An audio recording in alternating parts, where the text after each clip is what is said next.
Should young adults ages 18 through 20 be able to purchase a handgun? Some of you might answer no. However, one Brownsville man says yes, of course they should. Even before Michael Garza turned 18, he was awarded certain legal rights. At 17, he was finally allowed to drive, and a year later, he was able to vote. But now that Michael is 20, there is still one right that has not been awarded to him. Ownership of a gun. After Michael graduated high school, he moved to North Texas for college.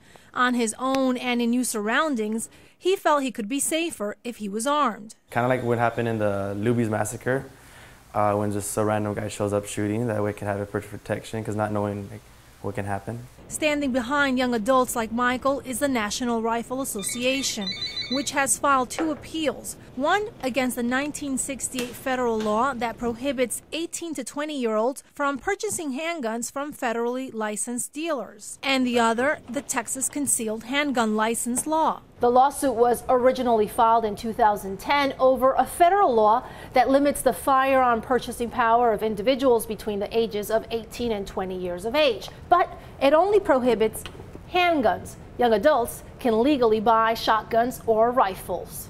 Their options would include they have to go to an unregulated secondary market. That could be a friend or a family member, but it could also force them to go meet a stranger, in a dark alley and buy a gun. David Thompson, a Washington attorney representing the NRA, calls Texas gun laws a little bit schizophrenic. 18, 19, and 20-year-olds are permitted to carry long guns.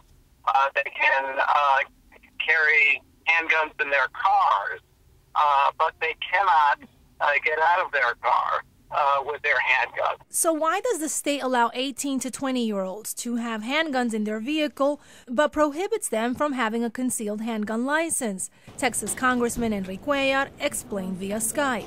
There are some restrictions, and in order to carry a concealed handgun outside of your house, you have to meet the requirements that we set when I was in the state legislature. NRA officials and Michael Garza insist that 18 to 20-year-olds can be just as responsible as Texans over 21 in possessing a handgun. And I don't see why we wouldn't be able to be able to purchase it, be able to hold it onto it, if we're licensed or in the supervision of an adult or a guardian. The exception to the law in Texas to carry a concealed handgun under the age of 21 is if you are an active member of the military or a veteran, and if you were discharged honorably. In the studio, I'm Astrid Martinez, Action 4 News.